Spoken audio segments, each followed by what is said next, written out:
Have you ever wondered how your sales performance compares against your competitors and peers? The B2B Sales Benchmark Report provides the definitive guide to what success looks like in 2021. See how you compare in terms of win rate, sales cycle, average deal value, relationships, and engagement. You can see the results and get the full report at ebster.com/B2B-sales-benchmarks.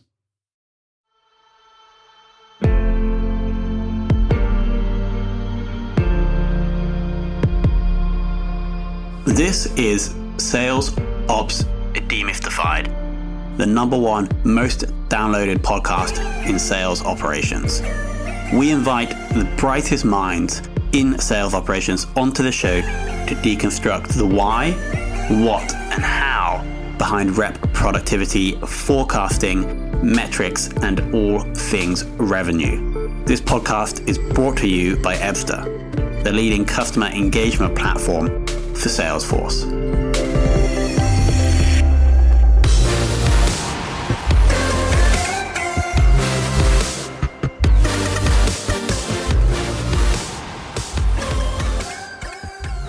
Welcome to a brand new episode of Sales Ops Demystified, the podcast where we have sales operations thought leaders from around the world on to run through 9 specific questions.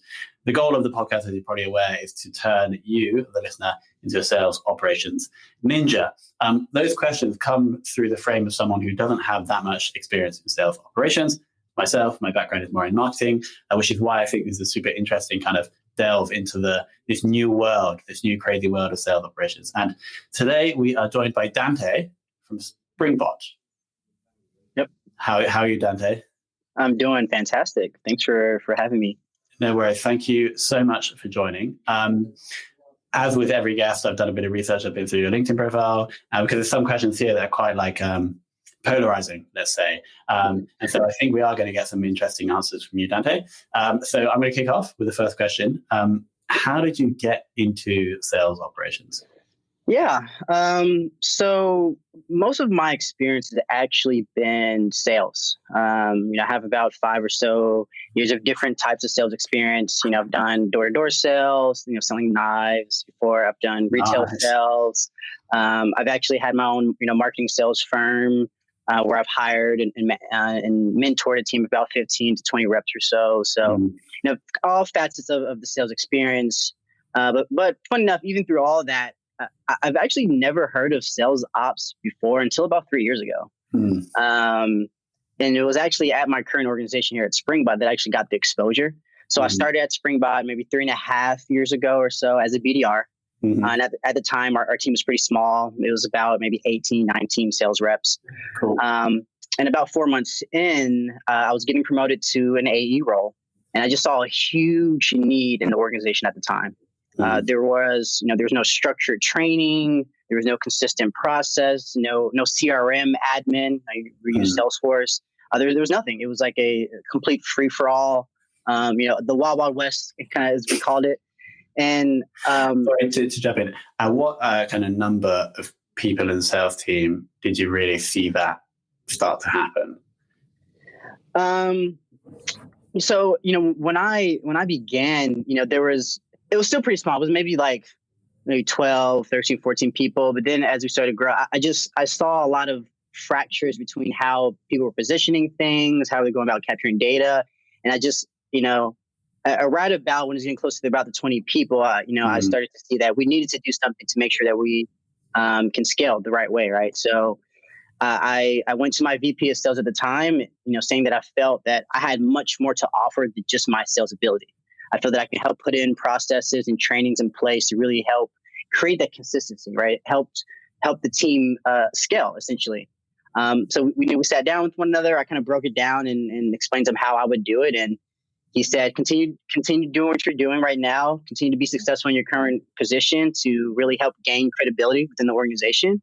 And then we'll see what we can do. And then 2 months later, he offered me the role of sales ops. Nice. Which originally when I asked, we both didn't even know it was sales ops that I was asking for. We were just like, support role. And he was like, yeah, that sounds good. And then couple months later, he kind of offered to me, and it's been a great journey since. It definitely evolved a lot from when I started to kind of what I do now. But yeah, so you didn't even, when you were getting into sales operations, you didn't know it was sales operations. I didn't. A lot of my sales has been more like face to face, like kind of B2C, consumer based sales. So I didn't get much exposure to B2B. So seeing a company that needed a sales ops team was something that was pretty new to me. Because right now on LinkedIn, I think your job title is sales ops director or sales ops manager, right? So now your organization, Springbot, recognizes the field of sales operations, but they didn't before. So at what point were you guys like, oh, here's the thing?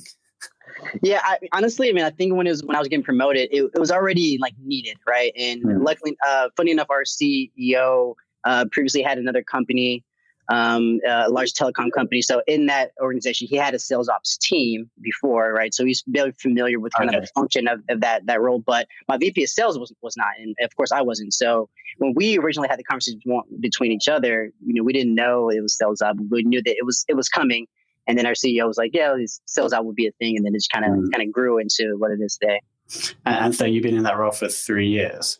So in this role particularly about 2 years, 2.5 years or so. Yeah. And what is the size of the sales organization now?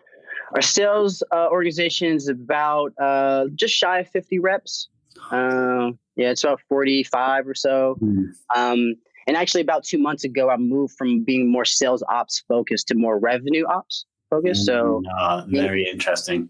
Yeah. This is a very common theme we've seen with almost every guest. How that's actually, it's almost constraining too much just to be focused on the operations of sales. And actually, if we're going to optimize the other revenue generating departments as well, we might need somebody in that revenue ops role. So that's super interesting. We'll talk about that at some point for sure. Yeah.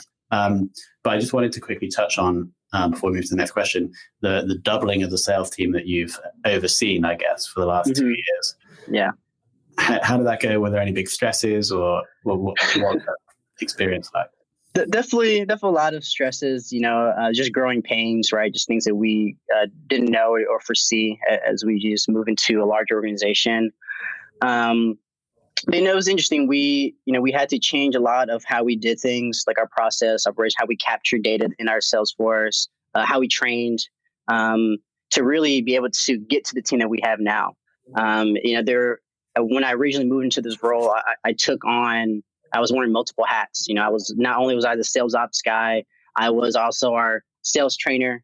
I was our sales admin. So I was doing a lot of different things to really help lay that foundation. To be able to now we have a separate sales trainer, a separate sales admin that can help us really get to a point where, and now they're bringing in people. They have a really good training program that they are pretty effective within their first week. They can get on the phone, start making calls, and really start be able to provide value to the organization much quicker than they were able to do before. So just on your now sales operations team, are those, actually the question is, those individuals you mentioned, the trainer and the admin, do they sit within your team, and do you have any other resources? Yeah, so I don't have a direct team that reports to me. However, we do have a support team. Our funny name, we call it ourselves the Prophets, but essentially on that team, there's myself. We have a business analytics. Finance is part of that team, as well as our sales and manager, so enablement and training manager. So together, we are the support backbone of the organization. So whatever the revenue generating teams need, whether that's sales, success, marketing, finance, we're there to help be that support for them, and make sure that they're being successful as they can. Great. Okay. Next question. What do you think makes an awesome sales ops person? Yeah. So, I think there's a lot of, hard skills, technical skills that probably help. But for me, I think it kind of boils down to two main traits. The first one I would say is really the ability to see the big picture without missing the details, right? It's kind of both sides.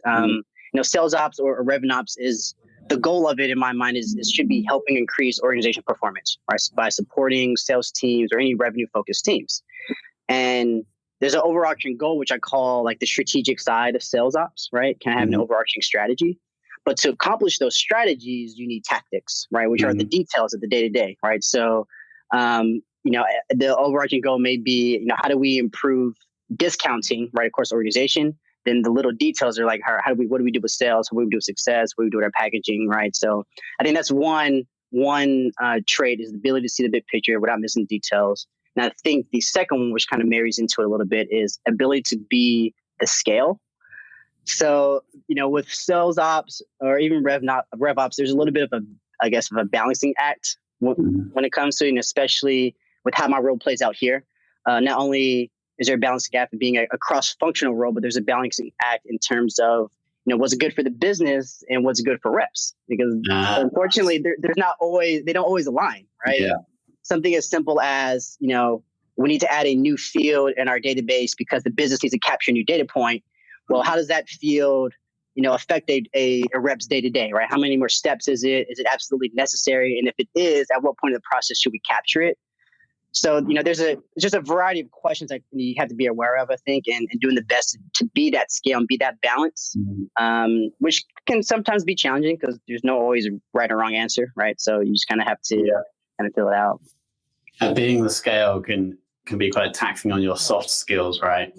If you have to manage these two, the sales people and the business people. And then, so I really like that. We haven't had that analogy yet. So balancing their desires and demands. Yeah, definitely. Awesome. So do you think that I'll ask the question generically. Do you think that sales experience is necessary for someone to be successful in sales? I would probably go with no, which is, I would imagine a lot of sales ops leaders probably say something similar. I don't think it's necessary to be successful. However, I do think it definitely helps. It definitely enhances your ability to be successful, especially if you have sales experience in your specific industry and organization. I think as a sales ops leader, knowing the process internally for your reps intimately can greatly enhance your ability to make changes and be impactful. So if you've gone through that role or that process as a rep, your understanding of a small change here and there, right, is magnified.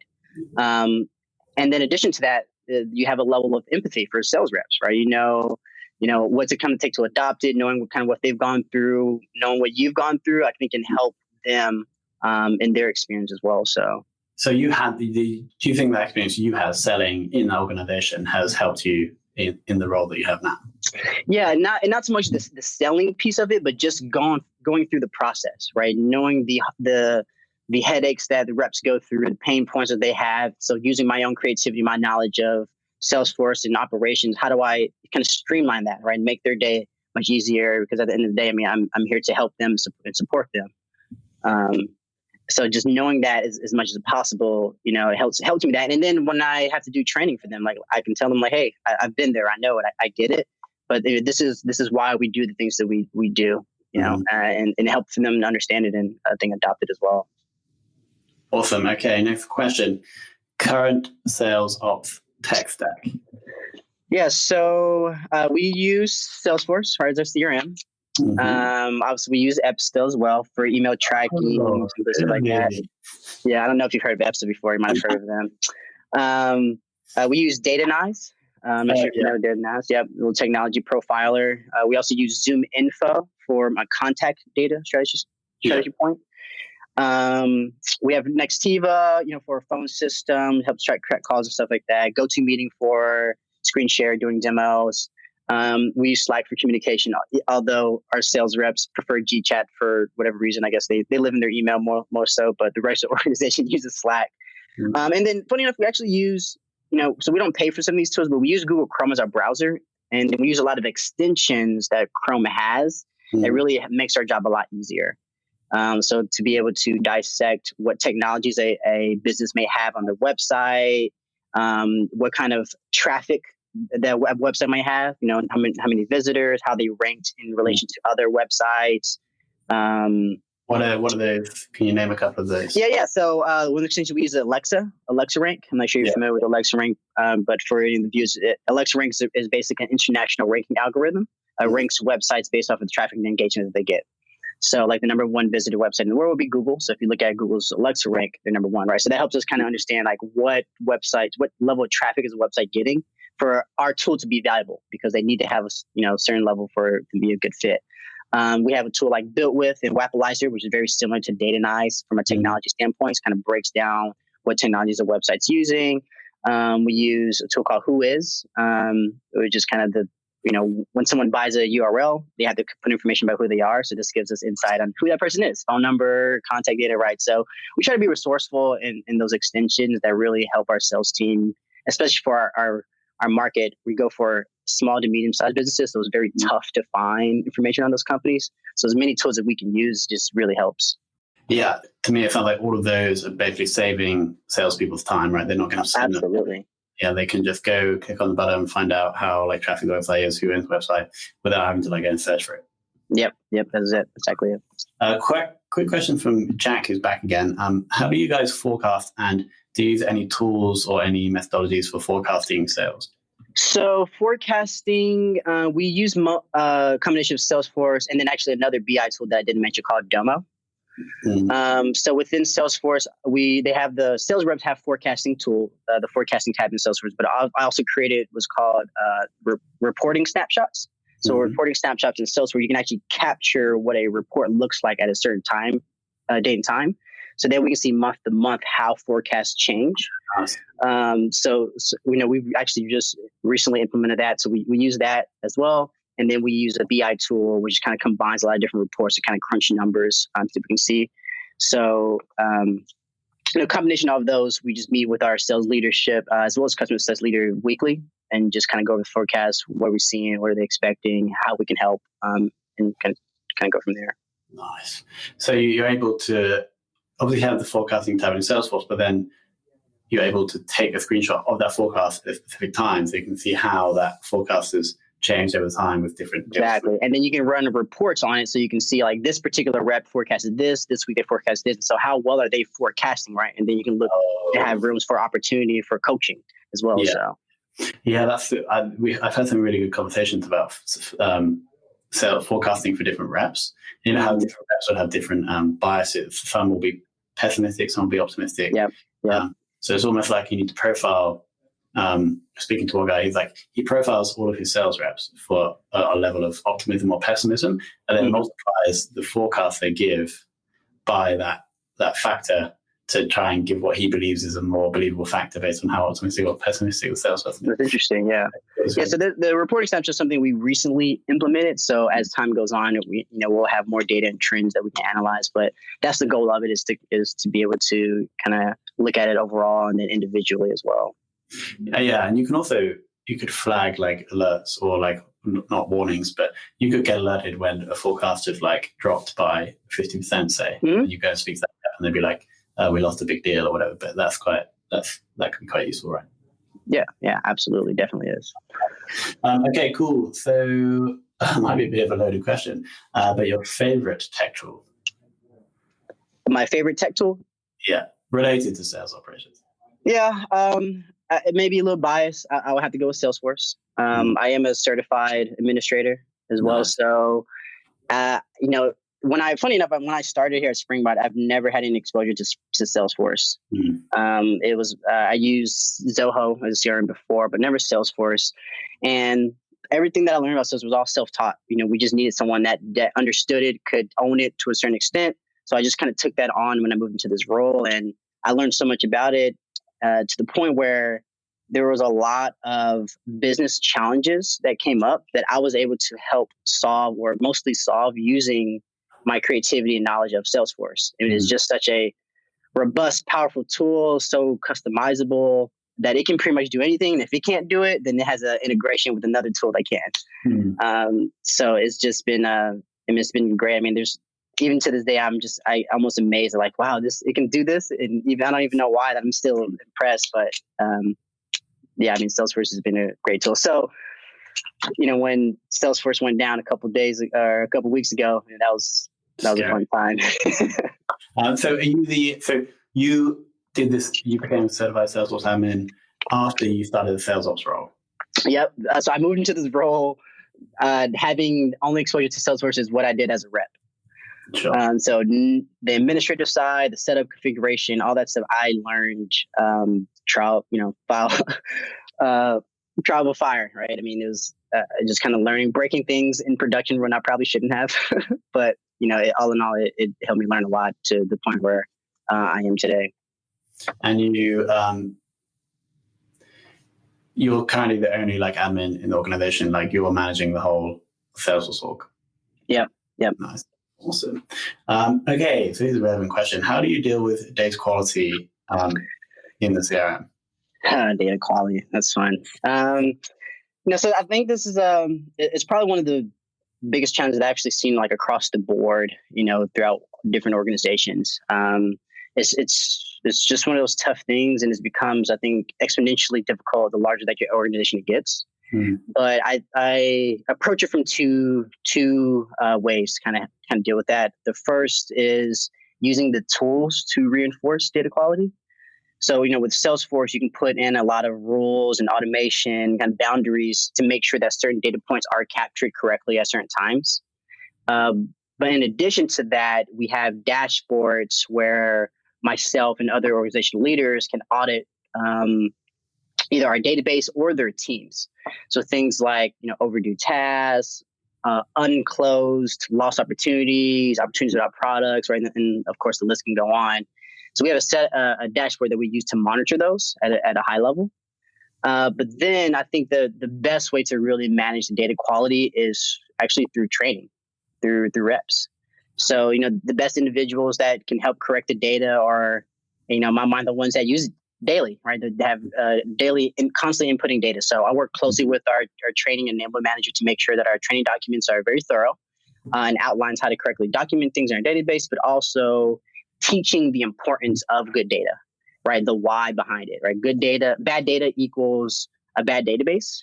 So, it's in everyone's benefit to have a good database, right? And I give the example, from sales standpoint of report running from our database. So they like to run reports in our Salesforce for accounts that are sitting idle. A pretty simple report. However, if they are looking for certain data points that are wrong in our database or are missing, the reports are very limited, right? So it's to everyone's benefit that they make sure they're documenting things correctly, putting in all the information so that if they come to another account or another rep comes to an account, they have all the necessary information they need to kind of make a choice of how to pursue further. So it's such a crucial thing, isn't it? You have to, if you put someone into a training session about data quality and they don't know why they're doing it, it can have zero impact, right? Right. So that's such an important point. So the biggest current challenge in your role and how you're overcoming it? I would probably go back into the two traits that I said make a good sales ops person. I would actually say being that scale is probably one of the biggest challenges. Yeah. Just managing all the different departments as well as kind of managing, just kind of day-to-day things on priority.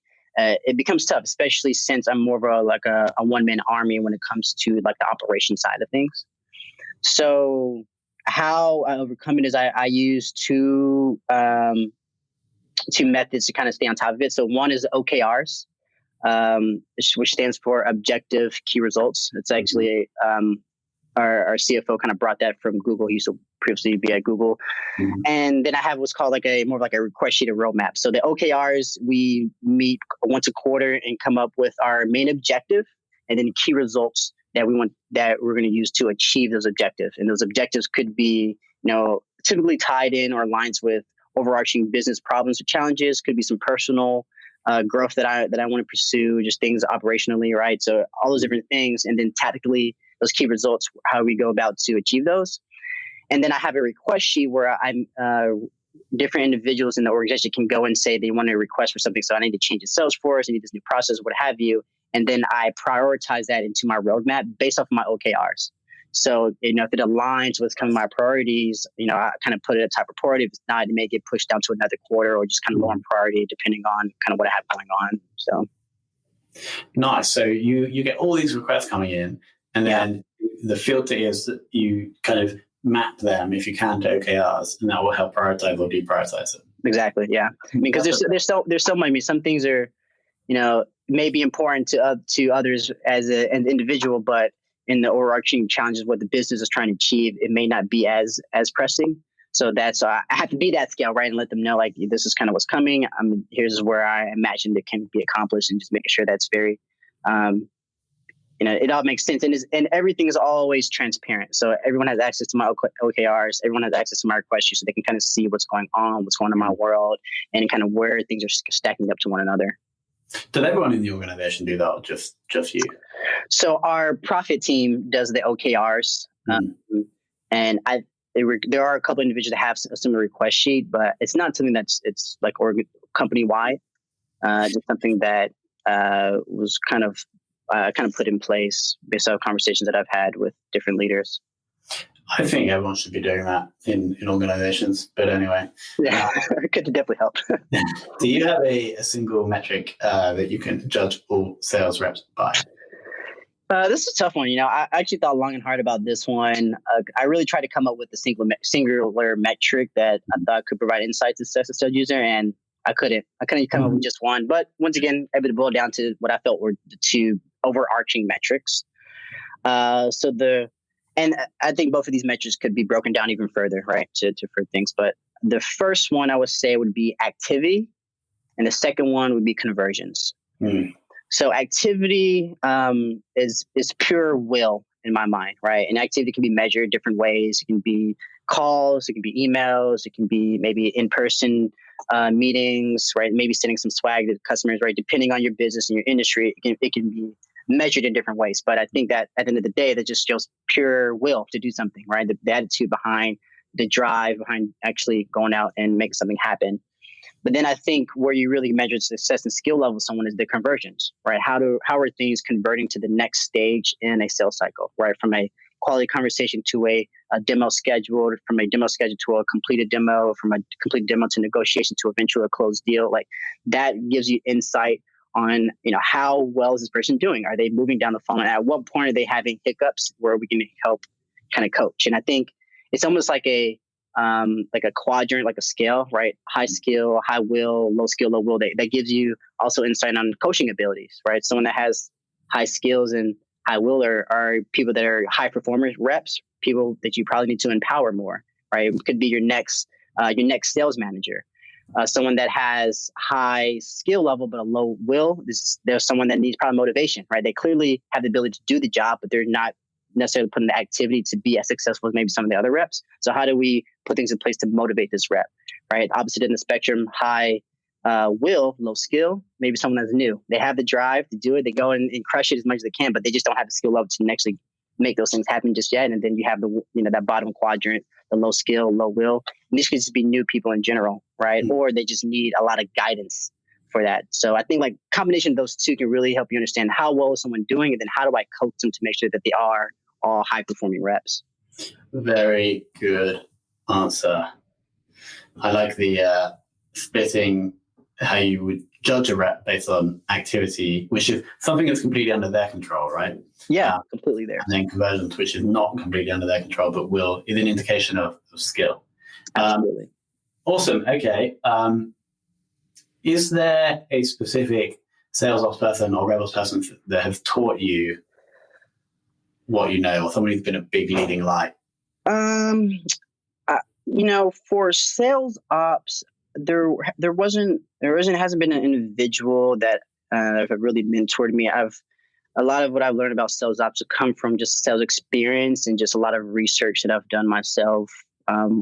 Watching Sales Ops Demystified, funny enough, but some other playbooks, like newsletters that I get that are sales ops related. I can learn a lot from there. But I would say maybe one of the biggest influence probably in my career has been a sales manager that I had a few years ago. His name is Jesus. And he was one that really taught me a lot about just people in general, like people sales, managing people, how to develop people, how to mentor, understanding what their needs and wants are, and make sure that they achieve that. Which I think has just translated not only, through sales, just in all aspects of my life. Mm-hmm. But like when I look back onto like one individual that really has taught me a lot on how to be a leader and kind of has helped me get to the point, I would probably say him. Not sales ops directly, but it's just a lot of thought leadership that has really helped excel my career. Was that with Jesus at Springbot or elsewhere? No, it was elsewhere. This was probably maybe like 4 or 5 years ago. It's been a while, but okay. Yeah, I just learned a lot. Awesome. And I want to quickly finish off by taking your thoughts on RevOps, as you mentioned earlier in the interview. Why did that start becoming a thing? And why did you start to realize that actually your skills were required over other revenue generation fun? So, for a while, 2.5 years or so, 3 years, I guess almost, it was always been sales ops. I've been sales ops focused. I sat on the sales side amongst the sales team. I was integrated with them, and I was viewed as one of the sales leaders. However, there wasn't anyone that really gave, for lack of a better word, attention to a lot of the other departments as much as I gave to sales. I was with them daily, looked at the process, we analyzed process, changed things, implemented things so much where the rest of the organization didn't get that. Although there was there's a lot of opportunity, for that increased efficiency and scalability there. So rather than being so sales focused, so sales driven, I was already being cross-functional. I think organization-wise, it felt like it was time to expand that and do a lot of the things what I've done for sales for other departments as well, right? Helping customer success scale, helping automate some things from a finance standpoint, making sure that marketing has everything that they need, just be more widespread. And so, singular focus on the sales side. Because at the end of the day, sales is there, will always be there, but they're not the only ones generating, revenue for the organization. So we need to make sure that everyone also has that support. Nice. Awesome. And so do you think your official job title will change and move to be revenue operations? What do you think? Or is that now happened already? Yeah, it's recently happened maybe a couple months ago. I see revenue ops as something that will probably continue to grow in. It does give me more exposure, to the business, which I enjoy, as well as working with other departments and just using my creativity to help. Right at the end of the day, that's for my sales experiences. I'm always solution oriented. So if there's a problem out there, I figure out how I can be a solution to that, whatever that may be. So. Nice. Dante, I realize we haven't actually explained what Springbot does, so I want to 15-second pitch, please. Yeah. So Springbot is a all-in-one marketing conversion automation tool designed for small to medium-sized businesses. So if you have a mom and pop online store, you can think of Springbot as your command center when it comes to marketing. So you can plug in all of your digital marketing channels. So it's email, social media, and ads, what have you, into one dashboard. Have a clean understanding of what's working for your store and what's not working for your store. But then what's really cool is you can actually turn around and push content out through Springbot. So you can automate emails, campaigns, and a lot of re-engagement marketing collateral that you send out to your potential customers to help re-engage them and bring it back to your store at the end of the day. So any of those abandoned carts emails you've ever gotten from a store or like, hey, we miss you kind of things, our Springbot helps companies do that. Fantastic. Okay. Dante, thank you so much. A lot of gems in there. Let me pick out a couple. I really like scale. And people have talked about managing stakeholders, but they haven't talked about it in a scale between business and rep. So that's a really, really nice way to look at things. Yeah. Also, what else do we have? Obviously explaining why to the reps about data quality. There's no point just telling them to manage their data better. You have to explain why. And then I thought he's actually one of the best answers we've had to the how you judge salespeople. So the skill versus will and activity versus conversion. So they were the gems. And I want to thank you so much. If you want to reach out to Dante, I think if you just Google Dante Springbot LinkedIn, you'll probably come up. Your LinkedIn profile will come up. Feel free to reach out to him. I'm sure he'll be happy to take any questions if you have them. Absolutely. Thank you so much for having me, Tom. It was a pleasure. Very humble.